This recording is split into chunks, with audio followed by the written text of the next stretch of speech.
గంగాధర్, ఎంత పని జరిగింది.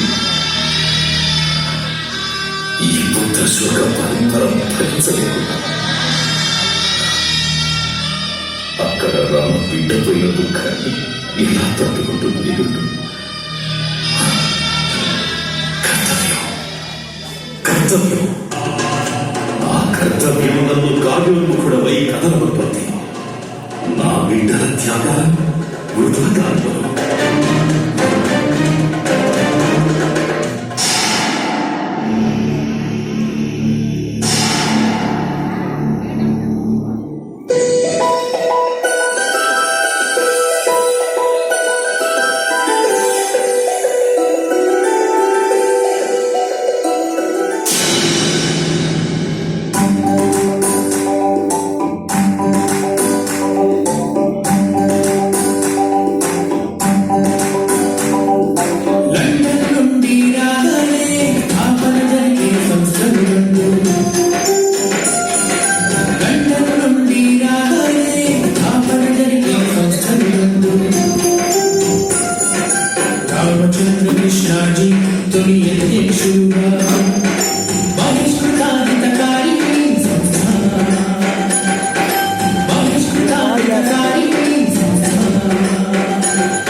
ఈ చౌదార్ చెరువులో పశువులు దిగొచ్చు, కానీ మనం మాత్రం చెరువులు తాగరా, నీళ్లు తాగరా.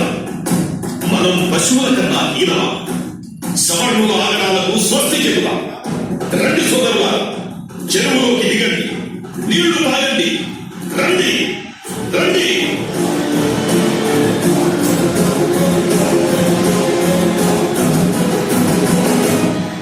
ఆహా, ఈ నీరు తాగుతుంటే ఎంత అద్భుతంగా ఉంది. అమృతం తాగినట్టు, ప్రపంచాన్ని గెలిచినట్టుగా ఉంది. మనము మనుషులమేనని నిరూపించుకుంటున్నాం.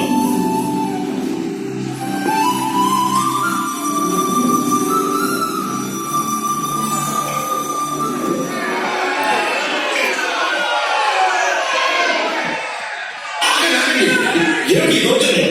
ఏమిటి దుర్మార్గం? ఏమిటా వీళ్ళతో మాటలు? కొట్టని కొడుకుని చెరువు బలం చేసిన వాళ్ళని ఎరగదీయాలి.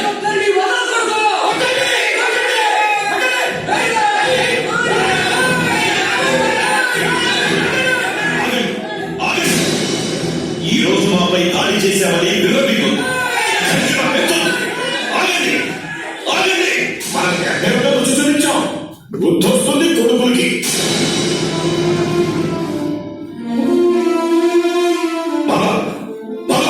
ఒక్కసారి మనపై దాడి చేసిన వాళ్ళు అంతు చూస్తాం. ఊరు మామ, ఊరు ఆగండి. రెచ్చిపోవు. చట్ట ప్రకారం పోరాడు. నా మాట వినండి.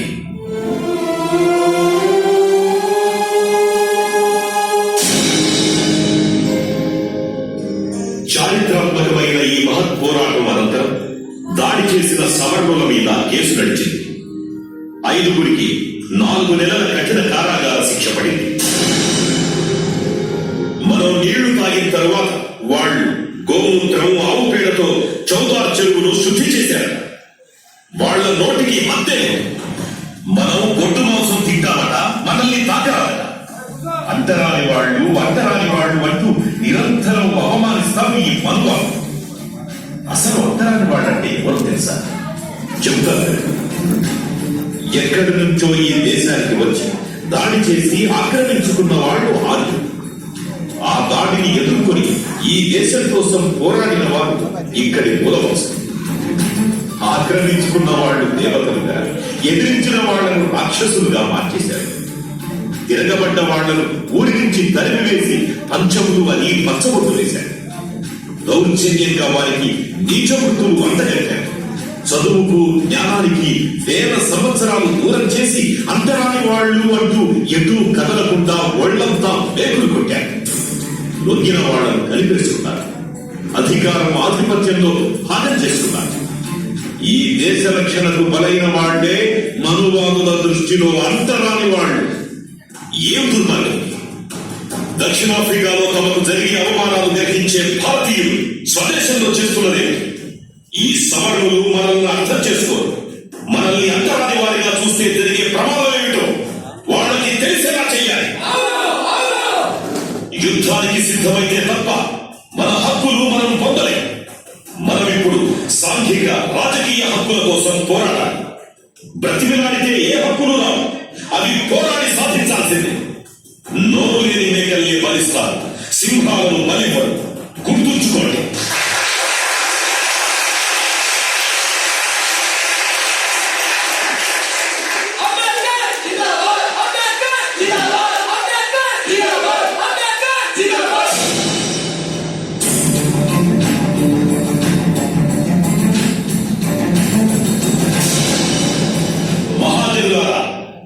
ఇక్కడే చౌదార్ చెరువు నీళ్లు తాగి సవర్ణుల దాడిలో 20 మంది గాయపడ్డారు.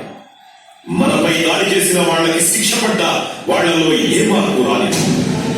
మన ఈ సమావేశానికి స్థలం దొరకకుండా చేయడంతో అది రుజువయ్యింది. ముస్లిం సోదరుల సాయంతో ఈ స్థలం దొరికింది. ప్రపంచంలో ఎక్కడా ఇంత నిజమైన అంతరానితనం లేదు. మనుషులను పశువుల కన్నా హీనంగా చూసే మనిషి జాతే లేదు. హిందూ సమాజంలో అసమానతలకు దారితీసిన ఈ వర్ణ వ్యవస్థను సర్వనాశనం చెయ్యాలి. మనుషులంతా మనకే కదా పుడతారు. ముఖం నుండి బ్రాహ్మణులు, భుజాల నుండి క్షత్రియులు, తొడల నుండి వైశ్యులు, పాదాల నుండి శూద్రులు పుట్టారట. వీరికంటే హీరులైన పంచములు ఎక్కడి నుంచి పుట్టారు? నిమ్న జాతుల వాళ్ళు సహజ రీతిలోనే పుట్టారు. నీచమైన వృత్తులకు మనలను బందీ చేసిన వర్ణ ధర్మానికి తల్లి ఈ మనుధర్మ శాస్త్రం. దానిని నాశనం చేస్తేనే హిందూ మతానికి మనుగడ. మనుధర్మం అంటే బ్రాహ్మణవాదము ధర్మముగా, దాని పేరు మనుధర్మముగా. బ్రాహ్మణవాదము ధర్మముగా, దాని పేరు మనుధర్మముగా. శూద్రవర్ణం దేవికరాని ఆస్తికరందని చెప్పను. బ్రాహ్మణవాదము ధర్మముగా, దాని పేరు మనుధర్మముగా.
దుర్మార్గమైన మనుధర్మం వేల సంవత్సరాలుగా మనలను అణిచిపెట్టి ఉంచిన ధర్మశాస్త్రం.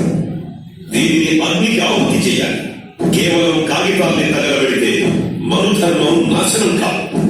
మన జీవితాల నుండి, సమాజం నుండి శాశ్వతంగా తరిమి కొట్టాలి. ఇందుకు ప్రతీకగా మనుధర్మ శాస్త్రాన్ని తగులబెడదాం. వేల సంవత్సరాల ఆధిపత్యాన్ని బద్దలు కొడదాం.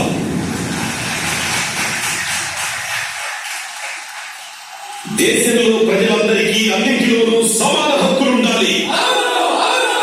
అందుకు ఈ మనుధర్మ శాస్త్రాన్ని, ఈ దేశంలో కుల వ్యవస్థ, అర్చకత్వం ఒక్క బ్రాహ్మణులకే రా.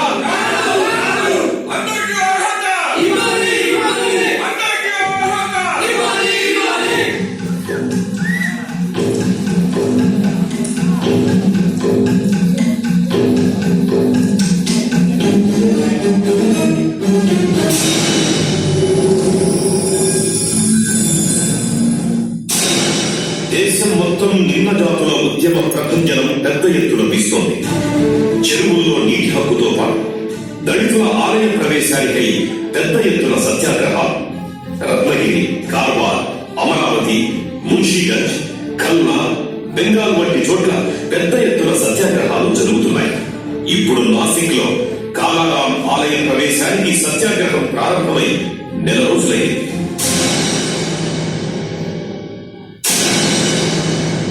చూడండి అంబేద్కర్, ఆలయం మూతపడి నెల రోజులైంది. మీ వల్ల, సత్యాగ్రహం వల్ల భక్తులు ఇబ్బంది పడుతున్నారు. అయితే ఆలయంలోకి అందరి భక్తుల్లాగే మా వాళ్ళని కూడా అనుమతించండి. అది జరిగే పని కాదు. అయితే మేము సత్యాగ్రహం వదిలేదు లేదు. మీ ఇరువురు పంతాలకు పోతే, ఈ రోజు రథోత్సవం జరగకపోతే పెద్ద అపచారం జరుగుతుంది, అరిష్టం జరుగుతుంది. మధ్య మార్గంగా రథోత్సవం కోసం ఒక పరిష్కారం చెబుతారు. తప్పక వినాలి మీరు. మధ్య మార్గం ఏదో చెప్పండి. మీ ఇరు వర్గాల్లో పాఠశాలైన యువకులు సరిసమంగా రథాన్ని లాగండి. సమస్య పరిష్కారం అవుతుంది. ఏమిటి నేను చెప్పిన దానికి సమ్మతమేనా? అలాగే, మాకు సమ్మతమే. అయితే ఏర్పాట్లు చేద్దాం. మోసం మోసం, మనకు చెప్పింది ఒకటి, ఇక్కడ చేస్తుంది ఒకటి. పక్క సందు నుంచి రథాన్ని సభలో తీసుకుపోతున్నారు. మోసం, అంత మోసం. దీన్ని సాగనివ్వరాదు. ఆగు కంటే ఆగు, మేము వస్తున్నాం. ఒక్కడే వెనక్కు ఆగు.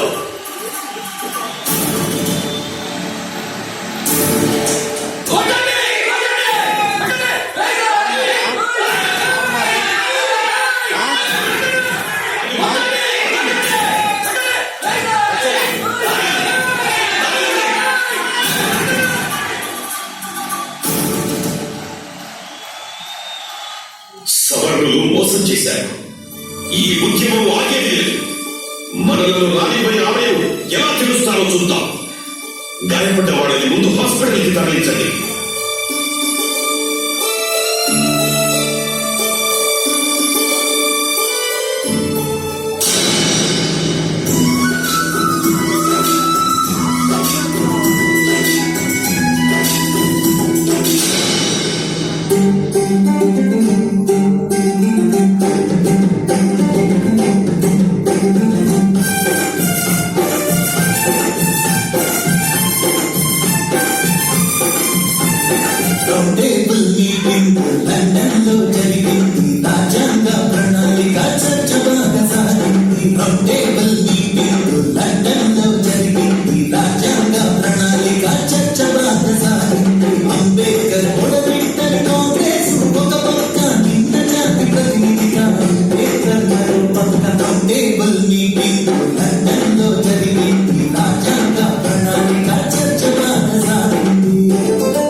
దేశద్రోహి అంబేద్కర్ అన్నారు. నిన్న జాతి హక్కులు అడగరాదన్నారు. గాంధీజీ ఉండగా అంబేద్కర్ ఎవడంటూ అల్లర్లు చేశారు, బెదిరించ చూశారు. లండన్కు వెళ్ళాడు అంబేద్కర్ సింహంలా, గర్జించిన దేశభక్తి ప్రతిపదము తొడకంగా.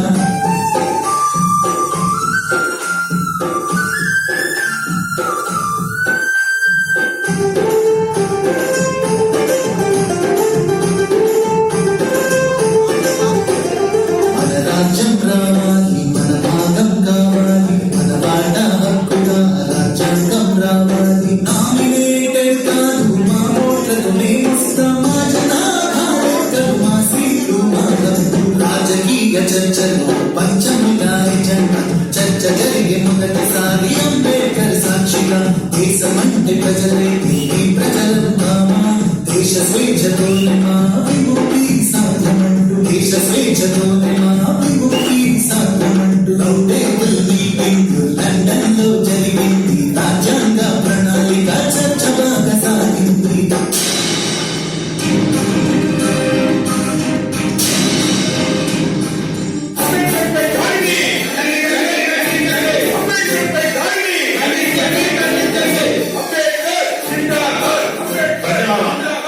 ప్రశాంతంగా ఉండండి.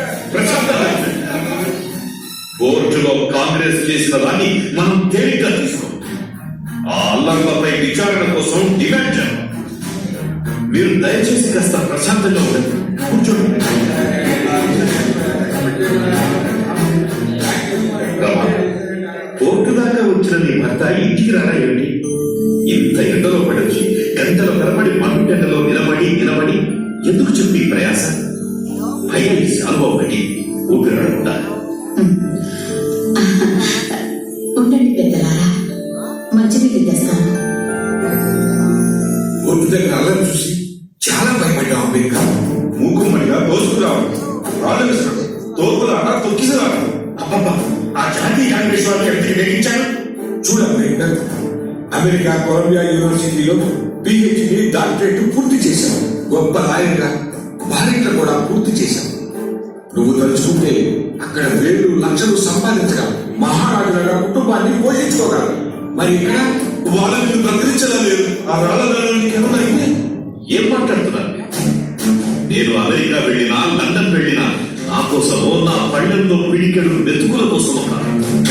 కోట్లాది మందిగా అంటరానితనానికి అరచివేతకు బలవుతున్న మన జాతి బ్రతుకుల కోసం, ఆ బ్రతుకుల్లో వెలుగుల కోసం. ముంబాయి కోర్టులో వాళ్ళ ఉడత ఊపులకు బెదిరిపోయే వాళ్ళు ఎవరు లేరు. నా ప్రాణం పోయిన మిమ్మల్ని వదిలి నేను ఎక్కడికి వెళ్ళలేదు. సరే, నాకు స్వాగతం పలికే పనిలో మీరందరూ చాలా అలసిపోయారు. పనిలో పనిగా కోర్టు దగ్గర మన వాళ్ళు ఎవరెవరు గాయపడ్డారో తెలుసుకోండి. వాటిని మనం కలవాలి. ఇక మీరు బయలుదేరి.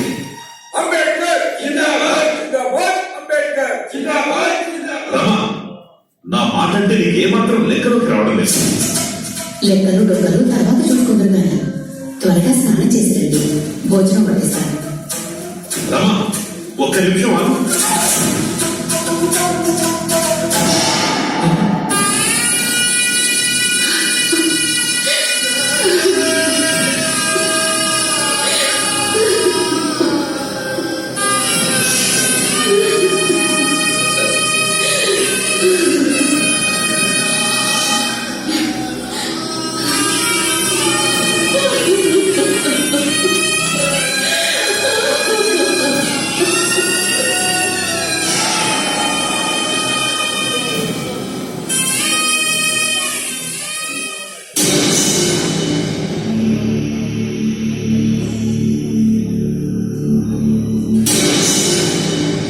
నేను లండన్ రౌండ్ టేబుల్ సమావేశానికి వెళ్ళడం కాంగ్రెస్ కు ఇష్టం లేదు. నేను లండన్ లో ఉండగా తిరిగి ఇండియాకి వచ్చినప్పుడు బొంబాయి కోర్టులో ఎంతో అల్లరి చేశాను. లండన్ లో నేను 10% ఉన్న బ్రాహ్మణ అగ్రవర్ణాలకి 96% ఉద్యోగాలు ఏం న్యాయమని నిలదీశారు. రాజకీయంగా, రాజ్యాంగ రీత్యా నిమ్న జాతులకు ప్రత్యేక గుర్తింపు మనం కోరుతున్నామని కాంగ్రెస్ కు అర్థమైంది. మనకు ప్రత్యేకంగా ఉమ్మడి నియోజకవర్గాలలో రిజర్వేషన్ ఉండాలని నేను కోరాను. నిమ్న జాతుల వారి సమస్యలను సమస్త ప్రపంచ దృష్టికి తెచ్చారు. నా పైన ఎన్ని విమర్శలు వచ్చినా దేశభక్తియుత ప్రసంగం చేశారు. వేల సంవత్సరాలుగా మనపై సాగిన అణచివేత, హింస, దౌర్జన్యాలు బ్రిటిష్ పాలనలో కూడా కొనసాగుతున్నాయి. ఏం మార్పు సాధించారు? మా దేశాన్ని పాలించే హక్కు మీకు లేదు అని బ్రిటిష్ వారితో వాదించారు.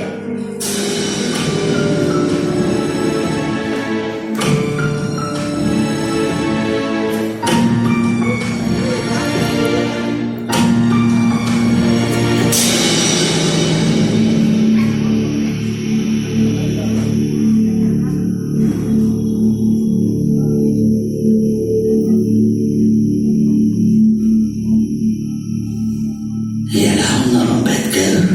బాగానే ఉందా గాంధీజీ?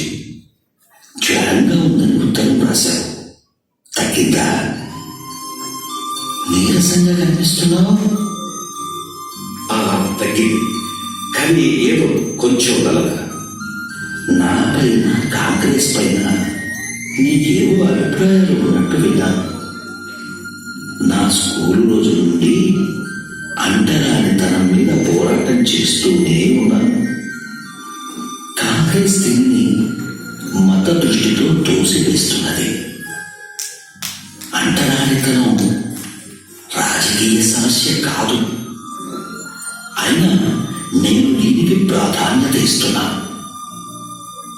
కాంగ్రెస్ ఈ సమస్యపై 20 లక్షల రూపాయలు ఖర్చు పెట్టింది. నీ వంటి వారు కాంగ్రెస్ ని విమర్శించడం ఆశ్చర్యంగా ఉంది. కాంగ్రెస్ ఈ సమస్యను గుర్తించడం తప్ప మరి ఇంకేమీ చేయలేదు గాంధీజీ. కాంగ్రెస్ కు నిజాయితీ లేదు. నిజంగా మా అణగారిన జాతుల్ని పైకి తేవాలని కాంగ్రెస్ అనుకుంటే తన సభ్యులకు కొన్ని నియమాలు విధించి అంతరానితనాన్ని కట్టడి చేయాలి కదా. అలా చేశారా గాంధీజీ? స్వరాజ్యం ఇవ్వడంలో బ్రిటిష్ వారికి మనసు రావడం లేదని వీరంటున్నారు. నిమ్న జాతుల పట్ల సవర్ణ హిందువుల మనసు మారలేదని మేమంటున్నాం. కాంగ్రెస్ మా ఉద్యమాన్ని ప్రతిఘటించడమే కాకుండా నన్ను దేశద్రోహిగా ఎందుకు చిత్రిస్తూ ప్రచారం చేయాలి? లండన్ రౌండ్ టేబుల్ సమావేశంలో నువ్వు గొప్ప దేశభక్తుడుగా వ్యవహరించావుగా అంబేద్కర్. ఇక్కడ నా మీద ఎన్నో రాళ్లు వేస్తున్నది కాంగ్రెస్. విషయం సూటిగా అడుగుతాను. రౌండ్ టేబుల్ సమావేశంలో నిమ్న జాతులకు రాజకీయంగా కొన్ని ప్రత్యేకతలు, హక్కులు, ప్రాతినిధ్యం ఇవ్వడానికి అంగీకారం కుదిరింది. ఇది మా జాతికి ఉపకరిస్తుందని మేము భావిస్తున్నాం. మరి దీనిపై మీ అభిప్రాయం ఏమిటి? హిందువులలో భాగమైన నిమ్న జాతులకు రాజకీయ ప్రత్యేకతలకు నేను వ్యతిరేకి. ఇది ఆత్మహత్యా సదృశ్యంగా నేను భావిస్తున్నాను. మీరింత స్పష్టంగా చెప్పాక నేను మాట్లాడాల్సిన విషయాలు ఏమున్నాయి? నేను వెళ్తున్నా గాంధీజీ.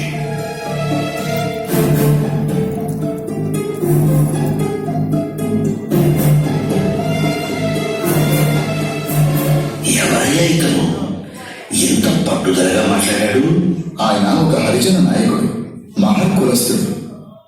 హరిచంద్రుడికి ఎంత పాండిత్యం, ఎంత విషయ పరిజ్ఞానం, ఎంతటి తెగింపు. అంబేద్కర్ అంటే హరిజనుల కోసం పోరాడే ఓ సద్బ్రాహ్మణుడు అనుకున్నాను. అంబేద్కర్ అనే పేరు వీరికెలా? వారి గురువు గారి పేరుని తన పేరుతో కలుపుకున్నాడు. ఓ అలాగా.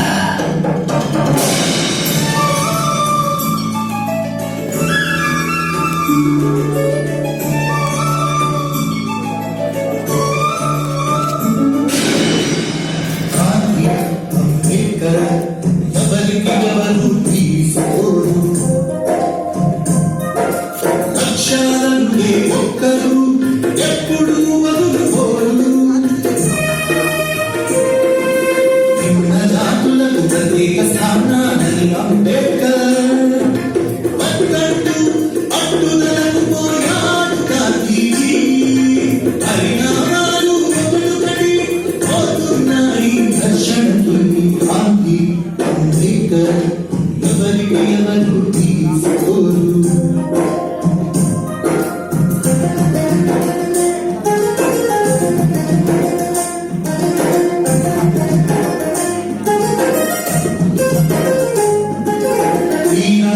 చేసింది కమ్యూనల్ అవార్డు, చట్టసభలలోన నిమ్న జాతులకు స్థానాలు.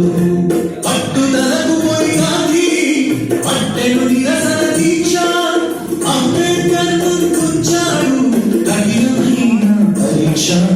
పూరా ఓ యుద్ధ భూమి సృష్టించెను సునామీ. గాంధీ అంబేద్కర్ ఎవరికి ఎవరు తీసుకోరు.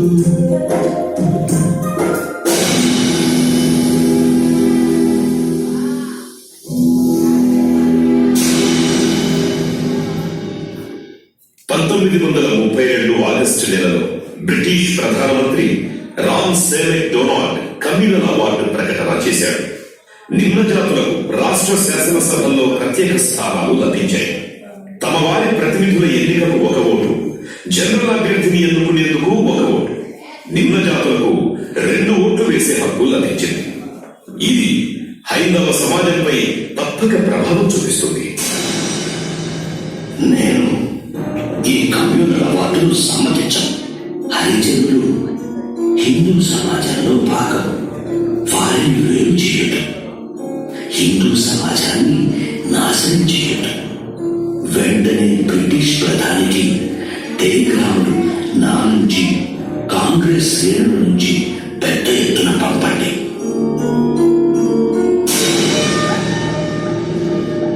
లండన్ లో 2వ రౌండ్ టేబుల్ సమావేశంలో ఇదే విషయం మీద ప్రధానమంత్రి నిర్ణయానికి కట్టుబడి ఉంటాడు అని సంతకం చేసిన గాంధీజీ మాట పలుకుతున్నారు.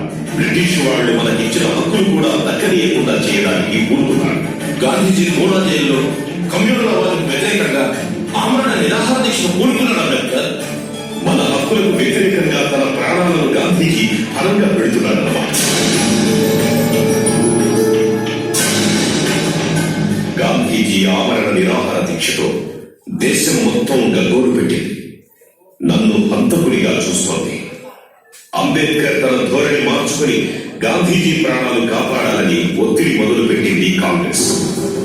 రాజేంద్ర ప్రసాద్ లాంటి పెద్దలంతా మనమెంతో శ్రమపడి తెచ్చుకున్న హక్కులు వదులుకోవాలని గొడవ మొదలుపెట్టారు.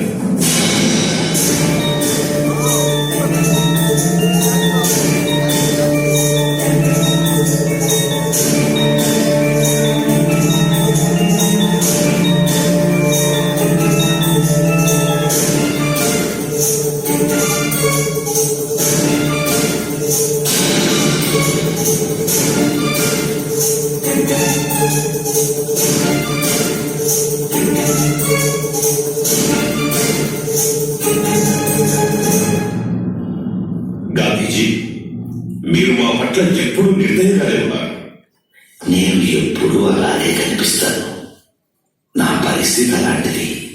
అంటరానితనంలో నువ్వు పుట్టావు. నేను అందులో పుట్టకపోయినా దానికి నేను తంత్రుణ్ణి. మీది హాస్పిటల్ నర్సు సేవ, నాది కన్న తల్లి ప్రేమ. దేశమంతా నేను మిమ్మల్ని చంపడానికి పూనుకున్నానని నిందిస్తోంది గాంధీజీ.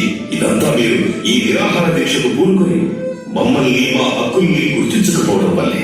సూటిగా చెప్పు, నా ప్రాణాలు కాపాడాలనే కోరిక నీకుందా? మీరే మా సమస్యను చేపడితే సరిపోతుంది కదా. నీ జాతికి వచ్చిన సౌకర్యాలు నువ్వు వదులుకోవని నాకు తెలుసు. మధ్య మార్గంగా సత్తులు లాంటి నాయకుడు చెప్పినట్లు ఇద్దరు రాజీ పడదాం.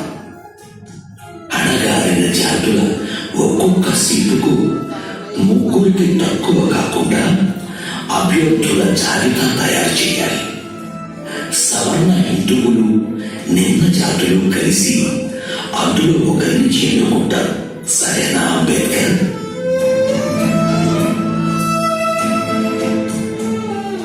సరే, అయితే బ్రిటిష్ ప్రధానమంత్రి ఇచ్చిన దానికంటే మా వాళ్ళకి ఎక్కువ సీట్లు కావాలి. ఈ అంశంపై రిఫరెండం 5 ఏళ్ల తర్వాత జరగాలి. ఈ కొద్ది కాలం ఎలా సరిపోతుంది గాంధీజీ? కనీసం 25 ఏళ్ళైనా ఉండాలి. 5 ఏళ్లకు ఒప్పుకో, లేదా నా ప్రాణాలు తీసుకో.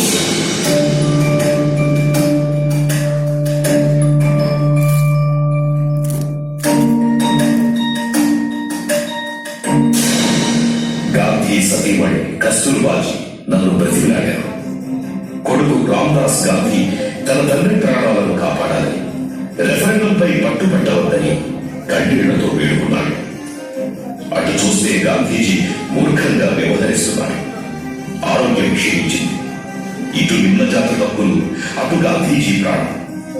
ఆ పరిస్థితుల్లో 1932 సెప్టెంబర్ 24న పూనా ఇరవాడ జైలు గాంధీజీకి నాకు పూనా ఒప్పందం జరిగింది. దీనివల్ల సవర్ణులు రాష్ట్ర అసెంబ్లీలో అనుకున్న దానికంటే ఎక్కువ సీట్లు నిమ్న జాతులకు ఇవ్వవలసి వచ్చింది. నిమ్న జాతులకు 2 ఓటు హక్కులు, సవర్ణ హిందువుల్ని ఎన్నుకునే అధికారం కోల్పోయారు. నా జీవిత కాలంలో అత్యంత విషమ పరిస్థితులకు ఒత్తిడికి గురయ్యాను.